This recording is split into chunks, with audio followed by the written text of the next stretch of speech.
નમસ્કાર, આપ જોઈ રહ્યા છો પ્રકોપ ન્યૂઝ। હું છું અસ્મિતા ઠાકોર। ગુજરાતમાં નવરાત્રિ મહોત્સવની ધામધૂમ। વલસાડના પાનેરા ગામમાં ભક્તોનો ભારે ઉત્સાહ। સમગ્ર ગુજરાતમાં નવરાત્રિ મહોત્સવ ચાલી રહ્યો છે, જ્યાં ભક્તોની આસ્થા અને ખેલૈયાઓના ગરબા જોવામાં આવી રહ્યા છે।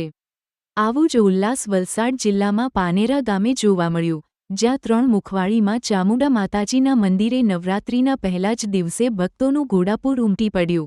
આ નવરાત્રિના મહોત્સવમાં પાનેરા ગામમાં ધાર્મિક એકતાનું પ્રતીક જોવા મળ્યું। હિન્દુ અને મુસ્લિમ ભાઈઓએ મળીને ભક્તો માટે ચા, પાણી અને મંદિરમાંથી નજીક આવેલા બસ સ્ટેન્ડ સુધી ફ્રી રિક્ષાનું આયોજન કર્યું હતું। આ એકતા અને ભાઈચારાનો સંદેશ ધરાવતું પહેલું પ્રતીક છે, જેનાથી તમામ ભક્તોએ આનંદ માણ્યો। આજે પાનેરા ગામમાં દેવસ્થાનની પ્રસન્નતા અને સામૂહિક સહયોગને દર્શાવતું મૌલિક અને સુંદર દૃશ્ય જોવા મળ્યું।